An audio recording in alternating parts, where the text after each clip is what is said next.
시작했습니다. 지난주에는 첫 시간 우리의 예배의 태도와 예배의 삶을 되돌아보며 나는 참된 예배자인가 하는 제목으로 말씀을 나누었습니다. 오늘은 두 번째 시간으로 우리의 믿음을 점검해보고 나는 믿음에 서 있는가 하는 제목으로 함께 말씀을 나누고자 합니다. 우리를 그리스도인이라고 부르고 혹은 우리를 성도라고 부릅니다.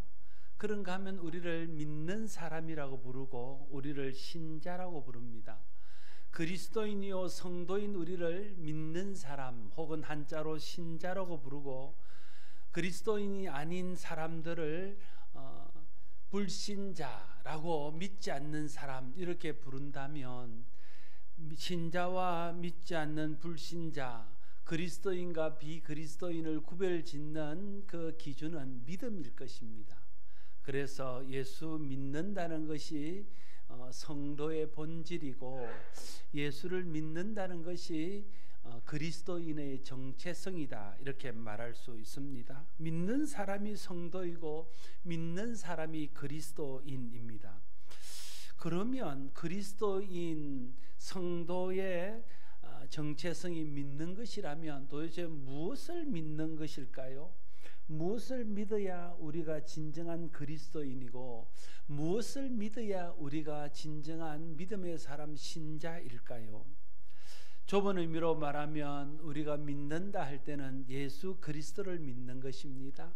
이것을 풀어서 말하면 예수를 그리스도로 믿는 것이 우리가 믿는다 할 때의 그 믿음의 의미입니다. 오늘 마태복음 16장은 이런 믿음의 본질에 대해서 잘 설명하고 있습니다. 어느 날 예수님께서 제자들을 데리고 가이사랴 빌립보라는 곳으로 가셨습니다. 그곳에서 예수님이 제자들에게 두 가지 질문을 합니다. 첫 번째 질문은 사람들이 인자를 누구라 하느냐라고 묻는 겁니다. 사람들이 예수님에 대해서 뭐라고 생각하고 어떻게 믿고 있는지에 대해서 묻고 있는 것이죠. 이에 제자들이 대답하기를 들어는 세례 요한이라고 하고 어떤 사람은 엘리야라고 하고 또 어떤 사람은 예레미야나 선지자 중에 한 사람이라고 합니다. 이렇게 대답합니다.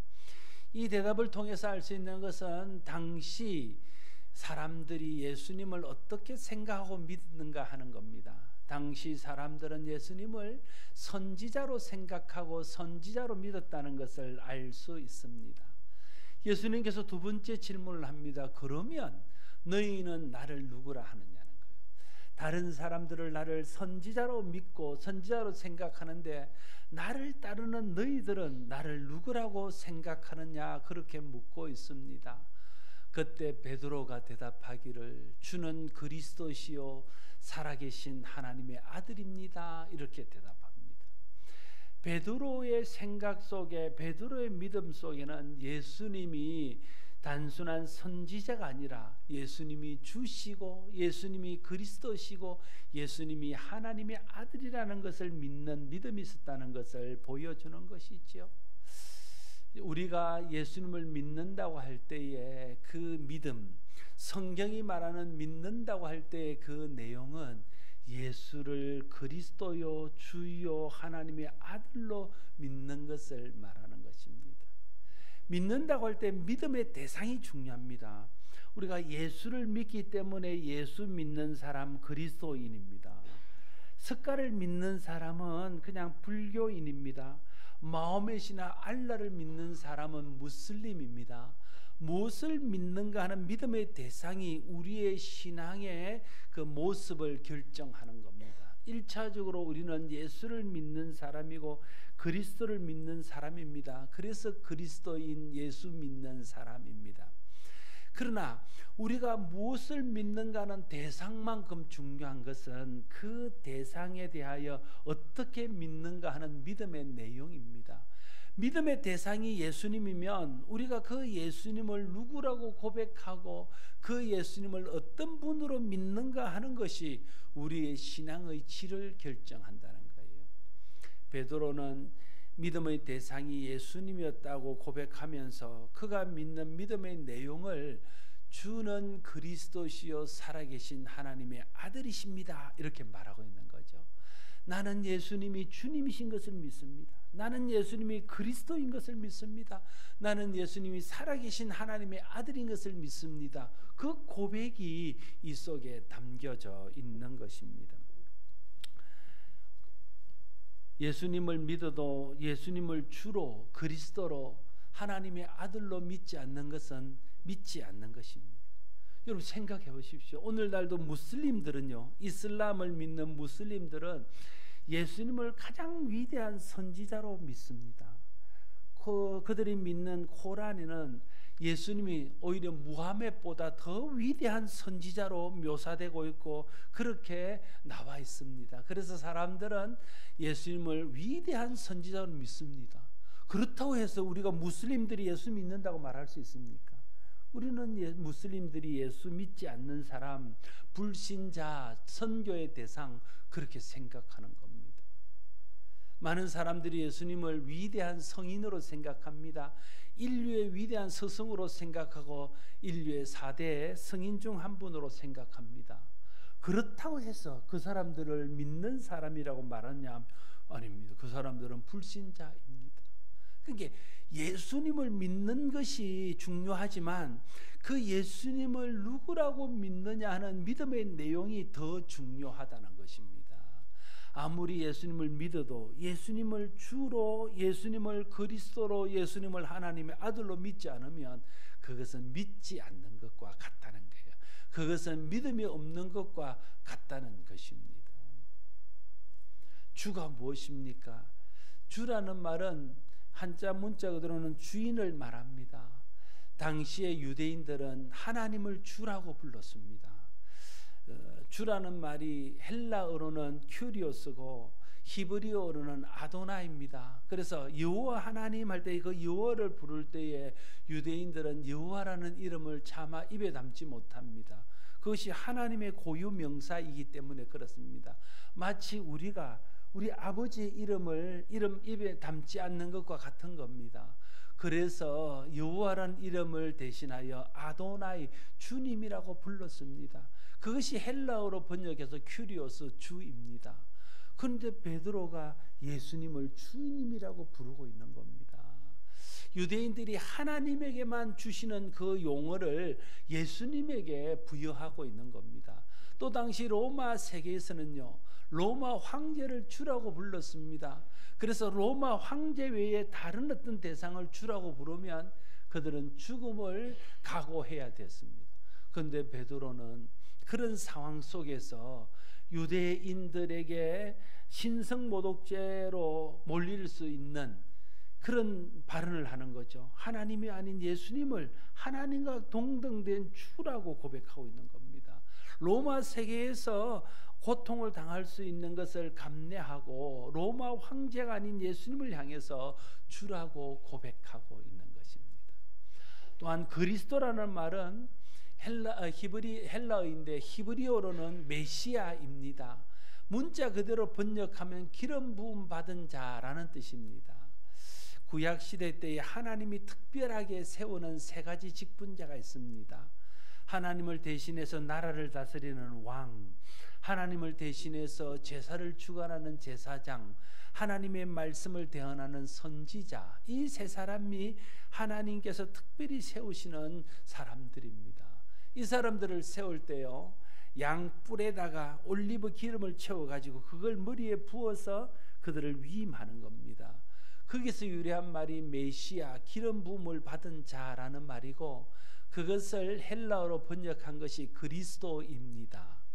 그런데 문자적으로는 기름 부음을 받은 자라는 뜻이지만은 실제의 내용은 구원자라는 뜻입니다. 그리스도라는 말, 메시아라는 말은 하나님이 우리에게 보내신 구원자, 우리를 죄와 죄의 주저와 사망에서 구원할 구원자라는 의미가 그리스도, 메시아라는 말의 본래의 의미입니다. 베드로는 고백하기를 주님이 우리의 구원자이십니다. 주님이, 하나님이 우리에게 보내주신 우리를 죄와 사망에서 구원해 주실 구원자입니다. 이 고백을 그리스도라는 말로 표현하고 있는 것입니다. 뿐만 아니라 베드로는 예수님을 살아계신 하나님의 아들이라고 고백합니다. 다시 말하면 하나님이 보내신 육으로 계신 하나님, 사람의 몸으로 오신 하나님임을 그가 고백하고 있는 것입니다. 믿음이 있다 혹은 믿는다고 말할 때 그 믿음, 믿는다는 말의 의미는 바로 이것입니다. 예수를 믿되 예수를 주로, 예수를 그리스도로, 예수를 하나님의 아들로 믿을 때에 성경이 말하는 믿음, 성경에서 믿는다는 말의 의미를 충족시키는 것입니다. 그래서 내가 믿는다 말하고 내가 믿는 사람이라고 말한다면 나는 예수를 주로, 예수를 그리스도로, 예수를 하나님의 아들로 믿을 때 비로소 나는 믿는 사람이다, 이렇게 말할 수 있는 것입니다. 이 믿음이 우리를 하나님 자녀되게 하고 하나님 백성 되게 합니다. 이 믿음이 우리를 구원에 이르도록 합니다. 로마서 10장 9절 말씀, 네가 만일 내 입으로 예수를 주로 시인하며 또 하나님께서 그를 죽은 자 가운데서 살리신 것을 내 마음에 믿으면 구원을 받으리라. 예수님을 주님으로 시인하고 인정하고 고백하고 받아들일 때에 그때의 구원이 있다는 거예요. 그냥 예수를 믿되 예수를 주로 그리스도로 하나님의 아들로 고백하고 인정하고 시인하고 영접하고 받아들일 때 하나님의 자녀가 되고 하나님의 백성이 되고 구원받는다는 것을 우리가 기억해야 됩니다.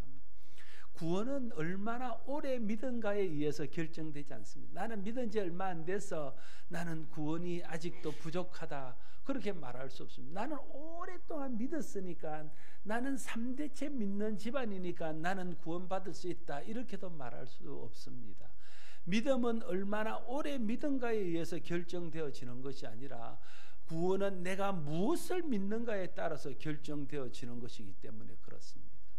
구원받을 믿음이 있는가 없는가를 점검해야 됩니다. 구원받을 믿음은 어떤 믿음입니까? 예수가 주시오, 예수가 그리스도시오, 예수가 하나님의 아들이라는 것을 고백하는 믿음, 그것이 구원받을 만한 믿음, 구원에 이르는 믿음입니다. 그래서 내가 내 믿음을 점검할 때에 나는 예수를 주로, 예수를 그리스도로, 예수를 하나님의 아들로 믿고 고백하고 있는가 하는 것에 대해서 나 스스로를 점검해 봐야 하는 것입니다. 어떻게 이런 믿음이 생길 수 있을까요? 17절에 베드로의 고백을 들으시고 예수님께서 이렇게 말씀하십니다. 이것을 내게 알게 한 이는 하늘에 계신 내 아버지시니라. 이런 믿음이 하나님으로부터 베드로에게 주어졌다고 말하고 있는 것입니다. 기독교는요, 본질적으로 계시의 종교입니다. 계시라는 말은 하나님께서 보여주셔서 알게 하시는 것입니다. 믿음도 하나님이 보여주셔서 알게 하셨고, 예수 그리스도도 하나님이 보여주셔서 알게 하시고, 구원받는 길도 하나님이 보여주셔서 알게 된 것입니다. 보여주시는 것이 계시입니다. 기독교는 계시의 종교입니다. 하나님을 하나님께서 보여주셔서, 구원의 길을 하나님이 보여주셔서, 천국 가는 것을 하나님이 보여주셔서 알고 믿고 구원받는 종교입니다. 내가 스스로 알아서 믿는 종교가 아닙니다. 하나님께서 말씀해 주시고 하나님이 보내신 성령께서 그 말씀이 깨달아지고 알아지고 믿어지게 하셔서 믿음이 생기게 하시고, 그를 통해서 구원에 이르는 종교가 기독교입니다. 계시는요, 구약 시대 때나 사도 시대 때의 계시라고 말하는 것은 하나님께서 성령을 통해서 하나님 말씀을 알게 하시고 하나님 말씀을 주시는 것을 계시라고 말할 수 있습니다. 그래서 사도들은 하나님의 성령을 통해서 주시는 하나님 말씀들을 성경으로 기록하고, 선지자들도 하나님의 계시를 통해서 주시는 그 말씀을 기록하여 오늘 우리에게 성경으로 남겼습니다. 그것이 계시였습니다. 그럼 오늘날 우리에게 하나님이 계시한다고 말하면 무엇이 계시입니까? 기독교가 계시의 종교라면 지금도 여전히 하나님이 계시하시는 겁니다. 하나님의 계시를 통해서만 하나님을 알 수 있고, 하나님의 계시를 통해서만 예수를 알 수 있고, 하나님의 계시를 통해서만 구원을 받을 수 있습니다. 그렇다면 오늘 계시는 무엇입니까? 선지자들처럼 하나님이 내 귀에다가 뭘 말씀하시는 것입니까? 우리에게 뭔가를 보여주는 것입니까? 뭐 그런 것들이 특별하게 우리에게 있을 수 있습니다. 그런 경험을 할 수도 있습니다.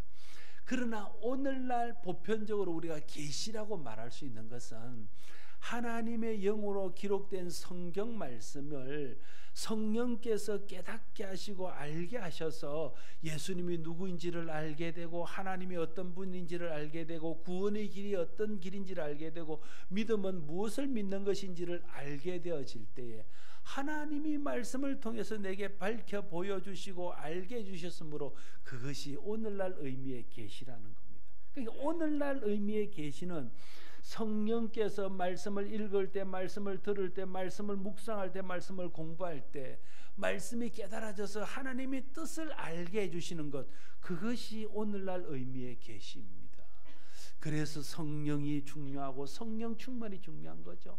아무리 성경을 읽어도 성령께서 감동하지 않으면 계시 받을 수 없습니다. 아무리 말씀을 들어도 성령께서 알게 하시고 깨닫게 하시고 믿게 하시지 않으면 말씀을 통해서도 계시 받을 수 없습니다. 그러나 하나님의 영이 우리에게 임하셔서 말씀을 깨달아지게 하고 말씀이 알아지게 하고 믿어지게 하면 그 순간에 나는 하나님의 뜻을 알고 하나님의 마음을 알고 하나님을 알게 되는 거죠. 하나님이 보여주시는 것으로 인해서 내 마음속에 믿음이 생깁니다. 그것이 내가 계시를 받는 것입니다. 나는 성령께서 감동하셔서 여러분이 말씀을 읽을 때에 하나님의 계시를 받게 되기를 바랍니다. 하나님이 성령이 감동하셔서 여러분 말씀을 들을 때 말씀이 깨달아지고 말씀이 알아지고 하나님의 길을 알게 되어지는 그런 계시를 받게 되어지기를 바랍니다. 베드로가 예수를 주라고, 예수를 그리스도라고, 예수를 하나님의 아들이라고 고백할 수 있었던 것은 성령을 통해서 하나님께서 그것이 깨달아지고 알아지고 믿어지게 하셨기 때문에 그렇다 하는 것입니다. 우리가 믿음 안에 있다 할 때에, 또 우리가 믿음에 서 있다고 할 때 그 믿음에 서 있는 것, 믿음 안에 있는 것은 계시를 통해서, 성령을 통해서, 말씀을 통해서 주가, 예수 그리스도가 주시오, 예수 그리스도가 그리스도시오, 예수 그리스도가 하나님의 아들인 것이 믿어질 때에 나는 믿음 안에 서 있다, 나는 믿음에 서 있다, 이렇게 말할 수 있을 것입니다. 나는 정말 성령을 통해서 말씀을 깨닫고 말씀을 읽거나 들을 때 하나님이 나에게 보여주시는 계시를 통해서 구원받은 확신을 가지고 예수를 주라고, 예수를 그리스도라고, 예수를 하나님 아들이라고 고백하는 믿음에 서 있는가, 이것을 점검해 보는 것이 나는 믿음에 서 있는가 하는 것에 대한 자기 자신의 성찰의 그런 어떤 질문입니다. 우리가 이 믿음을 점검해야 됩니다. 내가 이 믿음에 서도록 하나님 앞에 믿음을 구하고 성령의 은혜를 구하고 성령 충만을 구해야 합니다. 좁은 의미로 믿음이 예수를 그리스도로 믿는 것이라면 좀 더 넓은 의미에서 믿음은 삼위일체 하나님을 믿는 것입니다. 성부 하나님, 성자 하나님, 성령 하나님을 믿는 것이 있죠. 하나님이 창조주이심을 믿는 겁니다. 오늘 이 모든 우주의 질서를, 이 모든 자연의 법칙을 하나님이 운행하고 계시다는 것을 믿는 것입니다. 그 하나님이, 그 창조주 하나님이 우리의 구원을 위해서 이 땅에 하나님의 아들 예수 그리스도를 사람의 모양으로 보내셨다는 것을 믿는 겁니다. 그리고 성령을 보내셔서 그 예수를 믿도록 하셨다는 것을 믿는 것이 성부 하나님을 믿는 것입니다. 그 하나님을 믿을 때 나는 믿는다 말할 수 있습니다. 성자 하나님을 믿는 겁니다. 이 하나님이 예수 그리스도를 이 땅에 보내주셨고 예수 그리스도께서 이 땅에 오셔서 우리의 죄값을 대신 치르고 십자가에 달려 돌아가시고 다시 사흘 만에 살아나셔서 모든 믿는 자야 주와 그리스도가 되셨다는 것을 믿는 것이 성자 하나님을 믿는 것입니다. 성령께서 우리 마음속에 역사하셔서 우리가 하나님을 믿고 예수 그리스도를 믿어서 구원에 이르게 하신다는 것을 믿을 때에 우리가 성령 하나님을 믿는다 이렇게 말하는 겁니다. 다시 말하면 삼위일체 하나님을 믿는다는 것은 그것도 믿음의 대상이 성부와 성자와 성령 하나님을 믿는 것이고, 믿음의 내용이 성부와 성자와 성령을 통해서 이루신 구원을 내가 믿는다 할 때에 나는 하나님을 믿는다 이렇게 말할 수 있는 것입니다. 내가 이 성부와 성자와 성령을 통해서 이루신 이 구원의 은혜를 믿고 있다면 나는 삼위일체 하나님을 믿고 있는 겁니다. 그걸 믿지 않는다면 나는 삼위일체 하나님을 믿지 못하고 있는 것입니다. 특별히 우리가 하나님을 믿는다고 할 때 그 믿음에 꼭 포함되어야 될 중요한 세 가지 요소가 있습니다. 하나님을 믿는다 할 때 많은 요소들이 그 가운데 있지만 정말 핵심적으로 이것을 믿을 때 우리는 하나님을 믿는다 말할 수 있는 세 가지 요소가 있습니다. 첫 번째는 하나님의 선하심을 믿는 겁니다. 하나님은 온전히 선하시다는 걸 믿는 거죠. 그래서 하나님은 모든 일들을 선하게 하시고 내게 있는 모든 상황들, 그것이 어려움이든 그것이 힘든 일이든 그 모든 것이 선하신 하나님께서 합력하여 선을 이루기 위해서 하는 과정 속에 있는 것이라는 것을 믿는 겁니다. 그 선하신 하나님의 역사, 하나님의 선하심을 믿게 될 때에 내가 어려운 환경 가운데서도 믿음이 흔들리지 않고, 내가 힘든 상 가운데서도 낙심하거나 시험 들지 않고 여전히 믿음으로 주님을 바라볼 수 있는 것입니다. 하나님은 선하십니다. 하나님의 뜻이 선하고 하나님의 행하심이 선합니다. 우리를 향하신 하나님의 계획과 생각이 선하시고 우리를 향해서 행하시는 모든 일들이 선하십니다. 그래서 내게 있는 모든 일들은 그 선하신 하나님의 계획, 선하신 하나님 뜻 안에 있습니다. 그 과정 속에 있는 것입니다. 그 모든 어려움조차도 선하신 하나님께서 합력하여 선을 이루기 위해서 내게 주시는 것입니다. 그걸 믿을 때에 나는 하나님을 믿는다 이렇게 말할 수 있습니다. 두 번째, 하나님을 믿는다 할 때 중요한 요소는 하나님의 능력을 믿는 겁니다. 천지를 말씀으로 창조하시고 사람을 흙으로 만드시고 그의 생기를 불어넣어서 살아있는 사람이 되게 하시고 우주와 만물을 지으시고 그 하나님의 법칙과 하나님의 섭리 속에서 이 모든 우주가 운행되어지는 그 하나님의 능력을 믿는 것입니다. 어떤 사람은 하나님의 능력을 내가 할 수 있는 것도 하나님이 할 수 있고 내가 할 수 없는 것은 하나님이 할 수 없다고 생각하는 거예요. 사람이 할 수 있는 것은 하나님도 할 수 있고 사람이 할 수 없는 것은 하나님이 할 수 없다고 생각합니다. 그건 하나님을 믿는 게 아닙니다. 하나님의 능력을 사람에 비한다는 것은 하나님을 몰라도 너무 모르는 것입니다. 한 번씩 유치부 아이들이나 초등학교 저학년 아이들이요 저한테 지가 뭘 배워가지고 이렇게 하다가 나한테 물어봐요. 목사님 이거 할 줄 알아요? 물어봐요. 그런데 할 줄 안다 그러면 대단하게 쳐다보는 거죠. 자기는 어렵게 이렇게 하는데 목사님이 잘할 줄 안다 그러니까. 그래서 목사님이 대단한 줄 생각합니다. 우리가 하나님을 마치 그렇게 생각하지 않습니까? 내가 뭔가를 할 수 있으면서 그보다 좀 더 나은 것, 그보다 좀 발전된 걸 하는 것을 하나님이 능력이 있다고 생각하는 거예요. 그건 우리가 하나님을 몰라도 너무 모르는 것입니다. 이 광활한 우주, 어떤 과학으로도 다 탐사할 수도 없는 이 우주를 만드시고 하나님의 자연 법칙, 일정한 하나님의 그 섭리에 따라서 이것을 일정하게 운행하시는 이 하나님의 놀라운 능력을 본다면 우리가 하나님의 능력의 무궁무진함을 아무리 청량해도 우리의 생각보다 더 크신 하나님을 믿어야 된다는 거예요. 그 하나님의 능력을 믿을 때 우리는 하나님을 믿는다 이렇게 말할 수 있습니다. 그 하나님을 믿어야 기도하죠. 그 하나님을 믿어야 하나님을 의지하죠. 그 하나님을 믿어야 하나님께 나를 맡길 수 있는 것입니다. 그래서 하나님의 능력을 믿을 때 나는 하나님을 믿는다 말할 수 있습니다. 또 우리가 하나님을 믿는다 할 때 중요한 요소는 하나님의 약속을 믿는 것입니다. 하나님이 말씀하셨으면 그 말씀대로 될 줄로 믿는 겁니다. 하나님이 성경을 통해서 약속하셨으면, 성령을 통해서 약속하셨으면 그 약속하신 일들을 반드시 이루실 것을 믿는 것입니다. 그것이 우리가 하나님을 믿는다 할 때의 믿음의 내용입니다.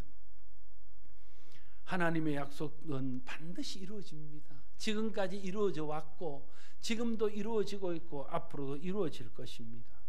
하나님이 기도 응답을 약속하셨습니다. 그래서 우리는 기도하는 겁니다. 기도한다는 것은 하나님의 기도의 응답에 대한 약속을 믿는다는 표입니다. 하나님이 세상 끝날까지 항상 우리와 함께 하실 것이라고 약속하셨습니다. 그러면 두려움이나 염려를 떨쳐버리고 하나님이 나와 동행하시고 하나님이 나를 지키시고 함께 한다는 것을 믿고 나가는 것입니다. 그것이 하나님의 약속을 믿는 믿음입니다. 하나님이 음부의 권세가 교회를 해하지 못할 것이라고 약속하셨습니다.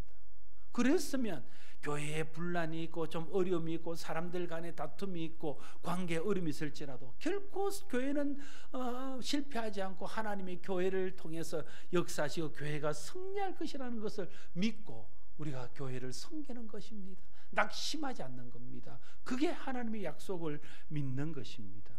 주님이 재림한다 하셨으면 재림할 줄로 믿고 재림하실 예수님을 기다리는 겁니다. 그 예수님을 바라고 우리의 삶을 항상 깨어있는 삶으로 맞추는 것입니다. 그것이 주님의 약속을 믿는 믿음입니다.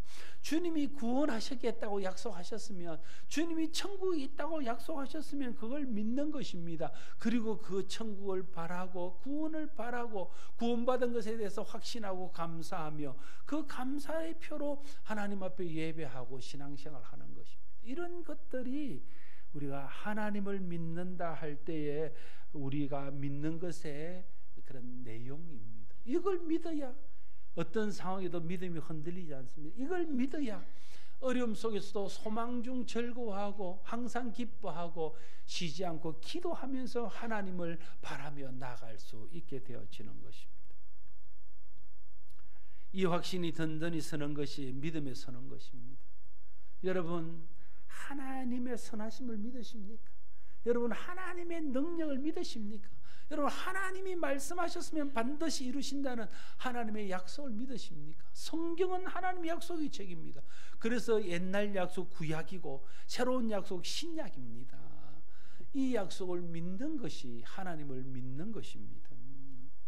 우리가 믿음을 점검할 때에 그리스도를 주라고 예수를 주라고 그리스도라고 하나님의 아들이라고 믿는가 하는 것에 대해서 점검해 봐야 되지만, 또 내가 하나님을 믿는다 할 때 정말 하나님의 선하심과 하나님의 능력과 하나님의 약속을 내가 믿는가, 그런 믿음 안에 내가 서 있는가, 이걸 점검해 봐야 한다는 거예요. 이걸 믿는 믿음이 있어야 나는 하나님을 믿는다 이렇게 말할 수 있을 것입니다. 우리가 왜 이런 믿음에 서야 됩니까? 우리는 왜 이런 믿음 가운데 믿음 안에 살아야 됩니까? 첫 번째 이유는 믿음이 없이는 하나님을 기쁘시게 할 수 없기 때문에 그렇습니다. 사람의 제일 되는 목적이 하나님을 기쁘시게 하는 겁니다. 하나님이 사람을 만드신 가장 근본적인 목적이 하나님의 영광을 위한 것. 먹든지 마시든지 무엇을 하든지 하나님의 영광을 위해서 사는 것이 그래서 인간의 가장 중요한 목적입니다. 그런데 믿음이 없이는 하나님을 기쁘시게 할 수 없답니다. 믿음이 없이는 하나님께 영광이 될 수 없답니다. 그러면 인생이 아무리 잘 살고 아무리 열심히 살아도 인간의 제일 되는 목적을 이루지 못하는, 하나님이 사람을 만드신 근본적인 목적을 성취하지 못하는 삶을 사는 겁니다. 그래서 믿음이 없이 사는 삶은 실패입니다. 믿음이 없이 사는 삶은 하나님의 만드신 목적대로 살지 않는 겁니다. 믿음이 없이는 하나님을 기쁘시게 할 수 없습니다. 히브리서 11장 6절, 믿음이 없이는 하나님을 기쁘시게 할 수 없나니 하나님께 나아간 자는 반드시 그가 계신 것과 그를 찾는 자의 상 주시는 이심을 믿어야 할 것이니라 말씀하고 있습니다. 그래서 우리는 믿음에 서 있어야 됩니다. 두 번째로, 우리가 믿음에 서 있지 않으면요, 믿음 안에 사지 않는 모든 것이 죄이기 때문에 그렇습니다. 로마서 14장 23절, 의심하고 먹는 자는 정죄되었나니 이는 믿음을 따라 하지 아니하였기 때문이라. 믿음을 따라 하지 아니하는 것은 다 죄니라 말하고 있습니다. 여러분, 믿음을 따라 하지 않는 모든 것이 죄라고 말합니다. 마치 이런 것 같아요. 우리 자녀들이 나에게 온갖 좋은 것을 다 해줍니다. 내게 와서 모든 것들 믿어주고 나를 다 위해줍니다. 그런데 한 가지, 나를 아버지로 인정하지 않습니다. 나를 죽어도 아버지로 받아들이지 않습니다. 그러면 내게 해주는 것이 자녀로서 아무것도 아닙니다. 그렇지 않습니까? 하나님 앞에 아무리 많은 걸 해도 하나님을 하나님으로, 하나님을 주로 인정하지 않으면 아무것도 아닌 것입니다. 그래서 하나님과 상관없는, 하나님과 의미 없는 것이 되는 거죠. 그래서 하나님 믿음으로 하지 않는 모든 것은 다 죄라고 말하고 있는 것입니다. 그래서 우리에게는 믿음이 필요합니다. 믿음이 있어야 믿음으로 하는 모든 것이 하나님과 관계가 있고 하나님 앞에서 의미가 있고 그것이 하나님과 나 사이에 복이 되고 은혜가 될 수 있기 때문에 그렇습니다. 그래서 우리는 자신이 믿음에 서 있는가를 확인해야 됩니다. 믿음에 서 있어야 믿음으로 살 수 있습니다. 의인은 믿음으로 산다고 하박국은 말하고, 로마서에서 바울도 의인은 믿음으로 산다고 그 말씀을 인용하고 있습니다. 우리가 믿음으로 살지 못하는 이유는 믿음이 없어서 그렇습니다. 믿음이 없기 때문에 믿음으로 살지 못하는 것. 믿음이 있어야 믿음으로 살 수 있습니다. 믿음으로 살아야 믿음의 역사가 나타나고 믿음의 열매가 맺히고 믿음의 표적이 나타나고 믿음의 복을 받습니다. 성경에 약속한 모든 믿음의 복은 믿음을 따라 살아야 받는 것입니다. 그런데 믿음이 없으면 믿음의 삶을 살 수 없습니다. 그래서 우리는 믿음에 서 있어야 됩니다. 믿음이 있어야 믿음의 말을 할 수 있습니다. 믿음의 생각을 할 수 있습니다. 여러분, 믿음이 없는 사람은요, 믿음 없는 말을 합니다. 그래서 자기도 용기를 잃고 다른 사람에게도 용기를 잃게 하는 겁니다. 교회에도 힘을 빼놓고 자기 인생에도 힘을 빼놓는 것입니다. 안 됩니다. 해봤는데 안 돼요. 그렇게. 그러나 믿음 있는 사람은 믿음의 말을 합니다. 정탐꾼 중에 갈렙은 같은 땅을 정탐하고 왔어도 모세 앞과 백성 앞에서 말하기를 조용하게 하고 이르되 우리가 곧 올라가서 그 땅을 취하자, 능히 이기리라 말하고 있습니다. 사도 바울은 풍랑을 만난 후에 하나님의 약속을 믿고 이렇게 말합니다. 바울이 말하기를 두려워하지 말라, 내가 가이사 앞에도 서야 하겠다고 하나님이 내게 말씀하셨고 너와 함께 행하는 자를 다 내게 주셨다고 하나님 말씀하셨으므로 여러분이여 안심하라, 나는 내게 말씀하신 그대로 되리라고 하나님을 믿노라, 이렇게 말합니다. 믿음으로 믿음의 말을 하는 거죠. 그리고 그 믿음의 말대로 되었습니다. 믿음이 있어야 믿음의 말을 하고 믿음의 말을 해야 믿음의 말에 믿음의 역사가 나타나는 것입니다. 사람들이 격려를 받고 교회가 힘을 얻고 자기도 믿음의 힘을 얻는 것입니다. 믿음에 서야 믿음의 선택을 하고 믿음으로 결정할 수 있습니다. 히브리서 11장 17절에 아브라함은 시험을 받을 때 믿음으로 이삭을 드렸으니 그는 약속을 들을 받던 자로 돼 그 외아들을 드렸느니라 말하고 있습니다. 믿음이 있으니까 믿음으로 하나님 앞에 아들을 드리는 선택과 결정을 할 수 있었던 것입니다.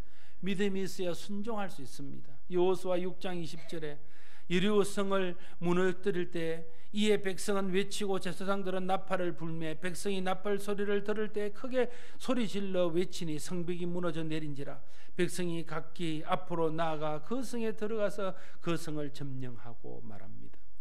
믿음이 있으니까 믿음으로 그 성이 무너질 것을 믿고 하나님의 말씀대로 순종하여 소리를 지르니까 그 성이 무너졌던 것입니다. 그래서 믿음의 능력이 나타나고 믿음의 열매가 맺혔습니다.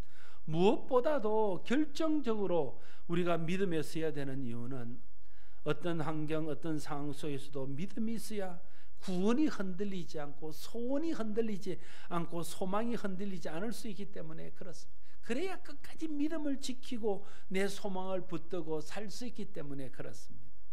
예수님은 믿음 있는 자를 칭찬하셨습니다. 그가 이방인이든 그가 백부장이든 천한 여인이든 믿음 있는 자는 다 칭찬하셨습니다. 그러나 주님은 믿음 없는 자를 책망하셨습니다. 그것이 제자이든 베드로이든 제사장이든 서기관이든 믿음 없는 자는 다 책망하셨습니다. 예수님이 사람을 치료할 때는 반드시 믿음을 보시고 네 믿음이 너를 구원하였다, 소자야 네 믿음이 너를 온전케 하였다 말씀하시고, 구원하실 때도 네 믿음이 너를 구원하였다고 믿음을 보고 구원하시고 역사를 이루셨습니다. 예수님이 보신 것은 믿음이었습니다. 오늘도 예수님이 보시는 것은 우리의 믿음입니다. 고린도후서 13장 5절 너희는 믿음 안에 있는가 너희 자신을 시험하고 너희 자신을 확증하라. 예수 그리스도께서 너희 안에 계신 줄을 너희가 스스로 알지 못하느냐. 그렇지 않으면 너희는 버림받은 자니라 말하고 있습니다.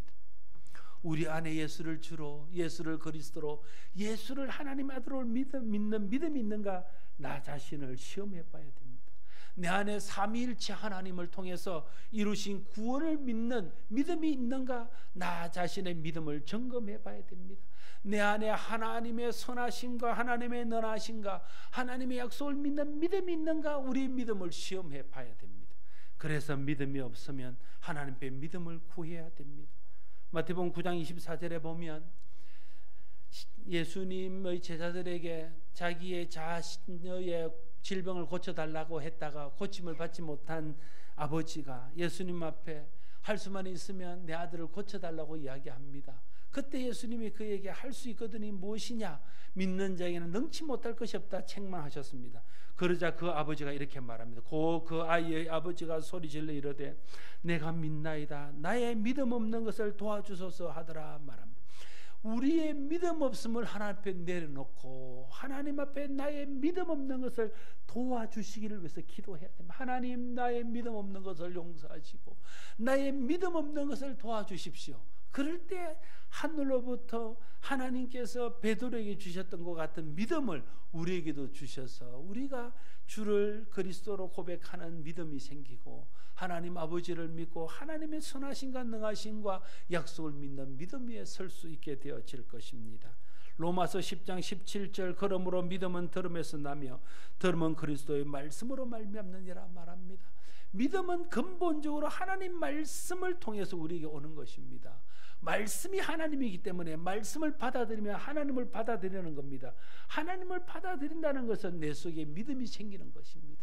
그래서 말씀을 사모해야 됩니다. 말씀 읽기를 사모하고 듣기를 사모하고 공부하기를 사모해야 됩니다. 성경을 읽어야 됩니다. 성경 공부를 해야 됩니다. 말씀을 들어야 됩니다. 말씀을 풀어놓은 여러 가지 경건 서적들을 함께 읽어야 됩니다. 하나님 앞에 그렇게 믿음을 따라서 구하고 읽고 듣고 공부할 때에 성령께서 그 안에서 하나님을 계시해주고 믿음을 계시해서 우리 속에 믿음이 생기게 되어지는 것입니다. 성령께서 믿음이 생기게 역사하셔서 우리 속에 그런 믿음이 생기기를 소원합니다. 믿음을 구하십시오. 믿음에 투자하십시오. 믿음을 위해서 성령의 도우심을 구하십시오. 끊임없이 구하십시오. 그럴 때 내 속에 작은 믿음이 생기고 그 믿음이 점점 자라서 구원에 이를 만한 온전한 믿음이 되는 것들을 경험하게 될 것입니다. 믿음 없는 자가 되지 말아야 합니다. 주님이 말씀하셨습니다. 너희는 믿음 없는 자가 되지 말고 믿는 자가 되라. 마지막 제자들에게 하신 부활하신 주님의 부탁이었습니다. 오늘도 주님은 우리에게 말하면 너희가 믿음 없는 자가 되지 말고 믿는 자가 되라. 나의 믿음은 어떤 믿음입니까? 나는 믿음에 서 있습니까? 목사는 목사의 자리에서 또 여러분은 여러분 자리에서 자기를 시험해보고 자기를 점검해보고 믿음 없는 것을 하나님 앞에 내려놓고 믿음을 주시기를 위하여 기도하고 성령 안에서 말씀 안에서 믿음이 생기기를 구해서 우리가 믿음의 국근에 설 수 있기를 바랍니다. 우리가 믿음에 설 때에 우리가 하는 생각이 믿음의 생각이고 우리의 말이 믿음의 말이 되고 우리의 삶이 믿음의 삶이 되고 우리의 행위가 믿음의 행위가 되어서 그 안에서 믿음의 능력이 나타나고 믿음의 표적이 나타나고 믿음의 열매가 나타나서 나도 살고 다른 사람도 살리고 교회도 살리고 하나님의 뜻도 이루어드리고 하나님께 영광도 되는 믿음의 삶을 살게 될 것입니다. 저와 여러분 모두가 이런 믿음 위에 서는 성도들이 될 수 있기를 바랍니다. 기도하겠습니다. 아버지 하나님, 우리에게 믿음을 주시옵소서. 믿음 없는 우리를 용서하시고 우리의 믿음 없는 것을 도와주시옵소서. 성령 하나님 말씀을 통해서 깨닫게 하시고 계시하여 주셔서 우리 가운데 믿음이 생기게 하여 주시옵소서. 그래서 믿음 없는 자가 되지 않게 하시고 믿는 자가 되게 하여 주시옵소서. 믿되 믿음의 내용이 예수님이 그리스도요 주요 하나님의 아들이심을 믿게 하시고 삼일째 하나님의 역사로 구원받은 것을 믿게 하시고 하나님의 선하심과 능하심과 약속을 믿게 하셔서 그 믿음 안에서 흔들리지 않으므로 믿음의 표징, 믿음의 능력, 믿음의 열매가 나타나서 나도 그 안에서 복을 누리고 많은 사람들을 살리고 교회를 유익하게 하고 주님의 뜻을 이루어드리며 주님께 영광 돌리는 우리 모두가 되게 하여 주시옵소서. 예수님 이름으로 기도드리옵나이다.